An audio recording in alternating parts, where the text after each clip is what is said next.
check it out.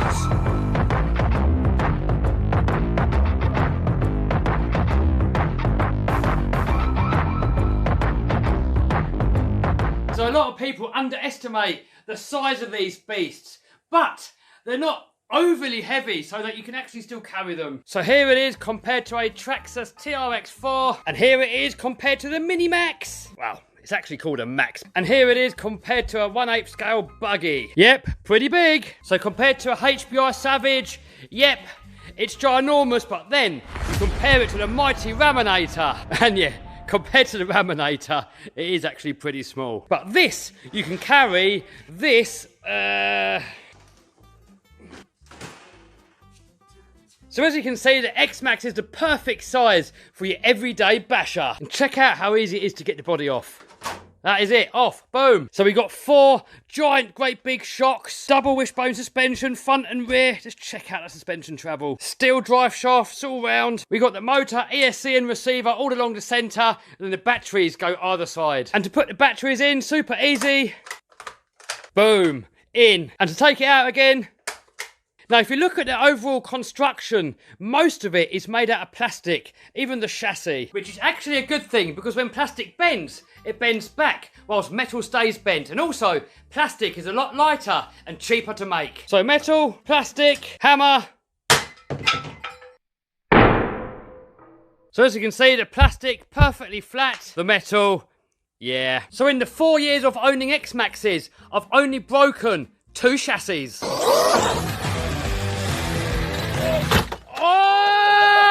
Oh! Now here's one of them, but guys, these are really cheap. So X-Max chassis, $22. And if we have a look at something like the Kraton 8S with a metal chassis, $99. And they're actually bent the Kraton one on its first ever jump. And if we have a look at some of my other cars with metal chassis, bent the chassis, bent the chassis, bent the chassis, and bent the chassis. Now, I'm not saying that all metal chassis are bad if you use the proper material, like the 7075 that companies like M2C Racing use. Then the chassis are crazy, crazy strong. I mean, you can still bend them. I mean, as everything's got its limits. Plastic can break, metal can bend. End of the day, when we're pushing these rigs way past their limits, then you're going to break stuff. Another good thing with the plastic chassis is that it's got a little bit of give in there, so all the electronics in there are going to have a lot better time. On metal chassis, especially when you're landing onto concrete really hard, the chassis slams into the floor and that really sends some nasty shockwaves for all the electrics, and I've actually lost count how many servos I've now killed in this car. On the X-Maxes, I've only ever killed 1 servo in the 4 years of owning them. So when you look at 2 chassis at $22 and only 2 in 4 years, I'm kind of thinking, yeah, make basher RCs out of plastic. Now, guys, not all plastic is created equally. Some manufacturers' plastic is a lot weaker, and yeah, they're going to break really easily. If you look at the Traxxas plastic, it's super soft, super flexible, and if you spray over all the plastics with some WD-40, it actually absorbs into the plastic and makes the plastic even more flexible. And more flexibility is more durability. Now, is the X-Max perfect? I mean, guys, no RC car's perfect, and the X-Max does have a couple of tiny little flaws. But I think for an all-round basher, you're going to be as close to perfection as you can. A lot of people have been saying, is it better than the brand new Outcast 8S? And guys, they are 2 very different vehicles. They've both got pros and cons. I mean, the Outcast is a little bit wider, so it's going to be more stable and less prone to rolling over. But with that said, you can get the X-Max up on 2 wheels and drive it on 2 wheels, so it gives you plenty of warning before it rolls over. And it's also got a self-right button, so if you do roll over, you hit the self-right button, and it's going to put itself back onto its wheels all by itself. With this one, you're probably going to have to go running. Now, a lot of people say, oh, you shouldn't be doing self-right, you're going to be killing the diffs. But guys, I've had X-Maxes for 4 years. And I've used X-Maxes more than any other RC car, and I've been self-righting them, and all my buddies have been self-righting them since we've had them, and we've never actually had any troubles with it. I mean, yeah, you're not going to do the body any good. Now, the X-Max is also lighter, so it's going to be more nimble for your stunts and all your backflips and that kind of stuff, but with that said, this has got the weight lower down, so it's probably going to be better around the track. So ultimately, guys, whichever one you prefer comes down to personal preference, but there's going to be a video on this channel very soon actually comparing the 2 in great detail. So make sure you subscribe and smash the bell so you don't miss it. And remember, it's free. So battery wise, I'm going to be running it on the ZOP Power LiPos. and also on these Turnigy lipos here. I'm going to put a link to both of these down below, and also I'm going to put a link down below where you can get the truck from. Now I'm guessing that these Turnigys are going to supply a little bit more power because they're a lot newer, and also they're a little bit more expensive. These ones here are over a year old, and they've actually performed absolutely perfectly in over the year that I've had them. Look at that, there's zero puffing. That's when the ESC caught fire, nothing to do with the batteries. Now for the first couple of videos, I'm going to leave this car almost stock. So the first modification, I'm going to put shoe goo and drywall tape onto the body, just like I did on this Outcast body, because it really does make the bodies last a lot longer. Also, I'm going to chuck on the high-speed gearing that came with the car, and I'm going to hot glue a screw or something into this steering post, because I've actually snapped a couple of these off in the past. But other than that, we're going to run it completely stock, and then in the next video, we're going to run this with the Outcast, and we're going to run them both in their stock configuration and see which one is a better car. And the thing is with RC, the best car is the one that puts the biggest smile on your face. So for some it might be the X-Max, and for others it may well be the Outcast. But by you watching these videos, you can make up your own mind. So we're going to stop waffling, we're going to do the little upgrade, we're going to then take it out for a little blast, and after that I'm going to give you a review after 4 years of owning X-Maxes. So next, let's change the gearing to the high-speed gearing. Now, some people have had these explode in their X-Maxes, but I know many people that have had the stock run in their X-Maxes, and it's been fine. So I think it all kind of comes down to how you use your X-Max. If you're going to do big jumps, you're going to land with the power on, it puts a big jolt into the gearing, and it can explode. If you're going to get problems, then you can upgrade it to a steel spur and a steel pinion. So in that X-Max there, I've got a GDS steel spur gear and a HBI pinion. But I'm going to run it stock for now, just to see how we get on.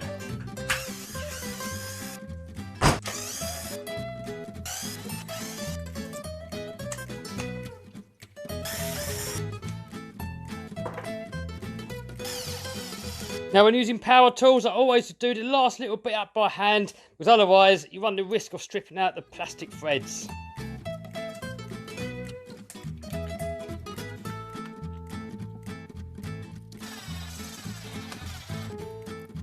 Another good thing with plastic is when the screws go into it, you don't need any Loctite, and the screws don't really come loose. The only downside is if you do them up too tight, you do run the risk of stripping out the plastic threads. So if we have a look at the bottom of the chassis here, we can see this little pin system. So before we was running a 1854, which is I, so the pins are in I. But now we're running an 18 pinion and a 46 spur. So we've got to take these pins out of here and move them into E. And then those pins line up with the bottom of the motor mount, and that's going to make the mesh perfect. I'll tell you what, the other thing I love about the X-Max is that the motor is supported on both ends, look. If you have a look at many other RC cars, the motor is only supported on one end. So then when you do really hard landings, the motor actually slams down onto the chassis and can bend it. And I've actually destroyed many motors doing that.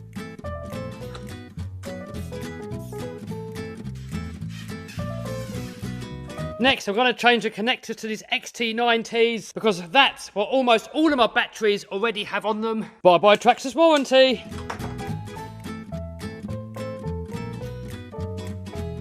Boom! So next we're going to do the drywall tape and shoe goo mod on the body shell, but I'm going to do that over on my live stream channel. So if you want to see that, I'm going to put a link to the replay down below. Boom! We are ready to go. Check it out, guys.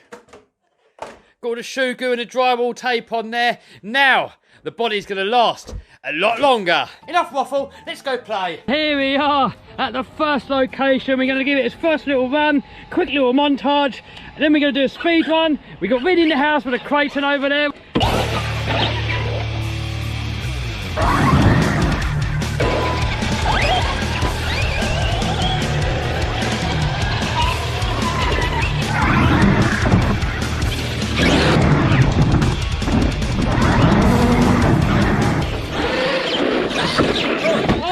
Oh no! Oh, there we go, first crash. What happened? Tractor's tough, baby. Oh, it's not. Oh no! Oh, new body. Footage. I'll tell you what, the steering feels so good.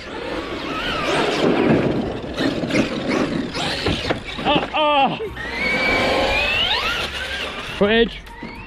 Oh, easy. Jesus. It's going to run you over now. Alright, next, let's get the GPS on there. 0 mile an hour. Let's see what it can do.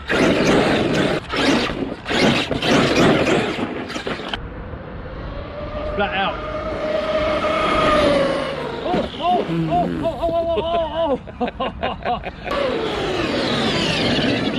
we got? 46. 46. I think it's a bit hairy at that speed.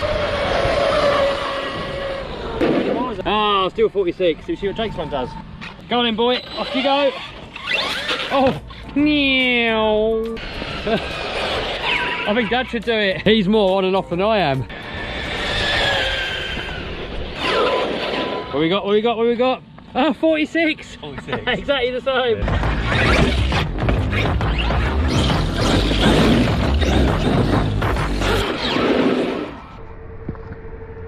Oh look, I just fitted a roof protector. If you want to know more info about this, I fitted it live and there's a link to my live stream channel down below. New location.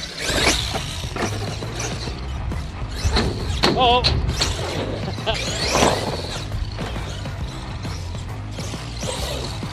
Okay.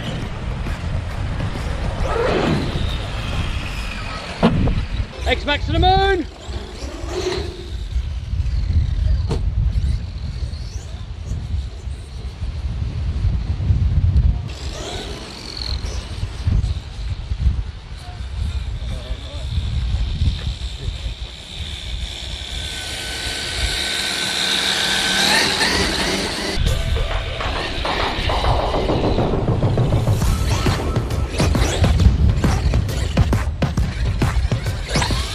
Oh, that would have been good if that would have worked. I don't know why, it's got a wheelie bar on the back stopping it.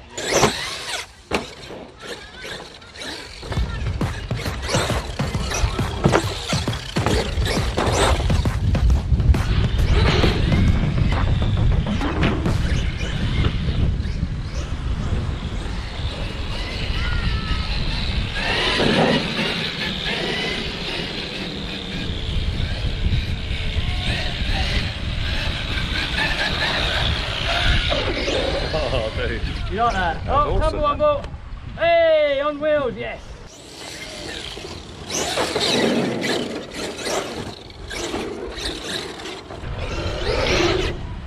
Whoa.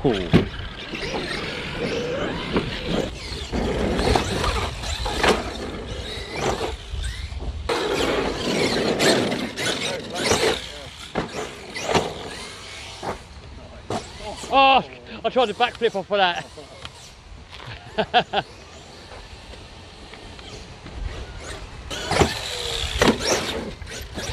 Ah.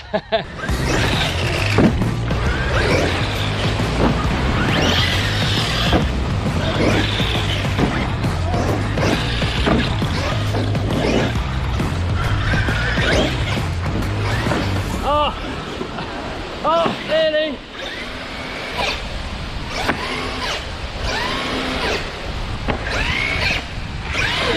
Yes. So first few runs, it ran absolutely perfectly. And in the next video, we're going to compare the X-Max to the Outcast 8S. And for now, I'm going to leave it stock and we're going to probably upgrade it as things break. So next, let's have a look at one of my older X-Maxes and give you a review after 4 years of owning them. So this is actually my second X-Max, but my first X-Max 8S, and I actually got it pretty much the first day that it came out here in the UK. The first X-Max that I had, a 6S truck, Vinny's now got, so it's still about. So this one here has definitely seen better days. It's seen so much abuse over the years. Oh!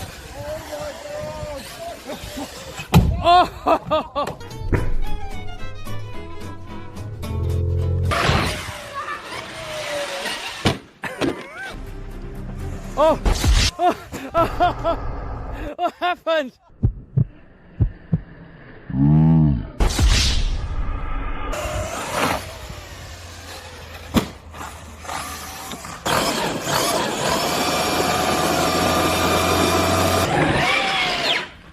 Oh, oh no.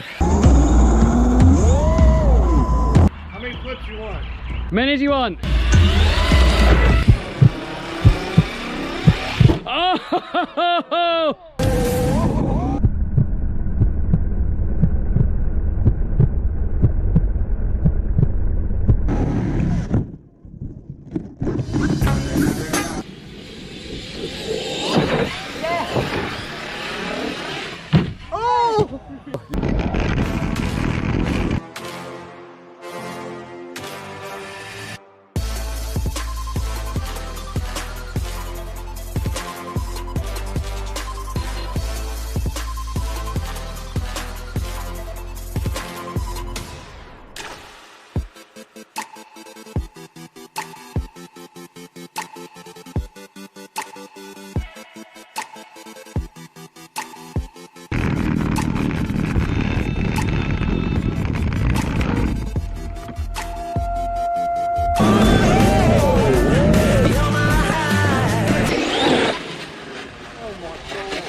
So I'm going to quickly go over with you of the parts, you know, weaknesses, strengths, what's good, what's bad, everything like that. So starting off at the shocks, virtually indestructible. If you've got the older 6S truck, you used to snap these ends off for the shock shafts. On the 8S ones, they've got a thicker thread on the bottom. Steering wise, it does go a little bit weak over time if you don't service it. If you listen to this, look.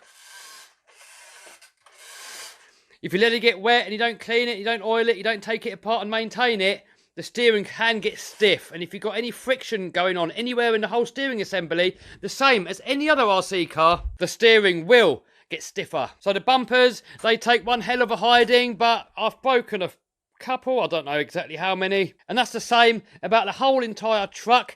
Everything is super durable, but everything can still break. So let's talk about the main weaknesses. And I wouldn't even call it a weakness, because the amount of abuse we give these things are way, way, way more than what we're probably supposed to be doing. So starting off with modifications on this one to make it a little bit stronger than stock, I've fitted some Sen hinge pin braces to the arms. So basically, it replaces the stock pin, and now it's pretty much like a nut and a bolt, so it kind of pins both sides of the suspension together, and that makes the suspension arms virtually unbreakable. I'm not going to say unbreakable, but virtually unbreakable. The only downside is by making the arm so strong is that now it puts the load onto the bulkhead, and I have actually broken a few bulkheads in its time. I've lost count how many, maybe 3, maybe 4. But they're a relatively cheap part. Chassis-wise, we already mentioned that earlier. I've only ever broken 2 of these plastic chassis in the 4 years of owning X-Maxes. So now let's move on to probably the biggest weakness on this truck, which is more annoying than anything else, and that is the centre drive shaft. Because this is a plastic chassis, when you land it from crazy high jumps, it does actually flex. And what it does, as it flexes, it can bend the centre drive shaft. And it doesn't really stop it from working, it doesn't really affect it, but it's going to start rattling around in there and it's going to make it sound awful. And then you do another jump and then sometimes it straightens it. So I would like it if somehow some aftermarket company or maybe even Traxxas could make an upgraded shaft that's maybe got a universal joint in the centre and maybe a bearing carrier to hold it. So as the chassis flexes, then this shaft here can kind of flex with it. And if there's any aftermarket company out there that'd be willing to take on the challenge, I would be happy to test it in my X-Max and to promote it for you on my channel. Another annoying problem is that sometimes the pinions can work their way loose and come away from the motor shaft. The trouble is, if it does that a few times, it can start rounding off that flat edge on the shaft. And once they start falling off all the time, it's just going to get worse and worse and worse and worse. So what I would do when the truck is new is take the pinion out, apply the strongest Loctite that you can possibly find, and I think this is probably about as strong as you can get. Put it back on and just tighten it up as tight as you can actually physically tighten it up and let it go off overnight, and then it shouldn't be a problem. If the shaft has already started rounding off, then you can do what Vinny did, get an angle grinder or something and just grind a new flat onto that shaft and then go ahead and put the motor pinion back on. Another alternative could be to use a pinion from one of the Armour 8S cars. I've not actually tried it myself, but if you have a look in there, it's actually a D shape. So that D shape can align with the shaft, so even with the grub screw not done up, it physically cannot spin on the shaft. But I've not tried this yet myself in there, so I don't even know if it's going to work. It's just an idea. So now coming on to the rear, I'm actually trying the RPM arms on here, but I've not had any troubles really with the stock arms. I just wanted to give the RPM arms a go, because I'm sort of kind of thinking that the extra flexibility may make the bulkheads last a little bit longer. But anyway, one sort of weak spot on these are the rear hubs, and I have actually broken a few of these on my first X-Max. So on this one, I straight away upgraded it to the RPM oversized hubs. But then saying that, I know people that are still running stock hubs and they're fine. We spoke about the gears earlier, so this one here, I'm running the steel spur and pinion because personally, I haven't actually broken any stock gears because I've never really tried them. I've always upgraded it straight away to the steel gears. So in this X-Max here, we're now trying it on the stock gears just to see how strong they are. Differential wise, super strong and durable. Yes, I've killed a couple of diffs. But, you know, when the bulkheads break and the bulkheads split and the mesh comes away, then that's when you're going to kill the diffs. ESC-wise, I'm running a Max 6 on this. So I never actually gave the original ESC a chance on this. I swapped it over to this straight away because I know on the early 6S X-Maxes, some of the ESCs used to catch fire and melt and all that lot. So in this one here, we're just going to run the stock one and see how long it lasts. But in any case, I do believe that the Mach 6 has got slightly more power. On this one, I'm running a 6S motor out of an older truck because of the higher KV, gives it more RPM, which means more power. But again, on this one here, we're just going to leave it stock for now. Other than that, it's pretty much stock, and I am blown away at the durability of this truck. Yes, I've broken almost every part on it, but in the 4 years I've given this truck absolute hell. I mean, I can't complain. I mean, the parts are relatively cheap. They're easy to find absolutely everywhere. They're easy to work on. They're easy to maintain. They're good at jumps. They're good at stunts. They go fast. You can crawl them. It's kind of like a jack of all trades. So yes, it's fast. It can go fast, but the infraction's going to go faster. It can jump crazy, crazy high. But then the Outcast can probably jump higher. It can crawl over obstacles and crawl over logs and crawl over lumps. But yes, a dedicated crawler rig is probably going to do it better. You can race it around the track, and yes, it's fairly quick, and it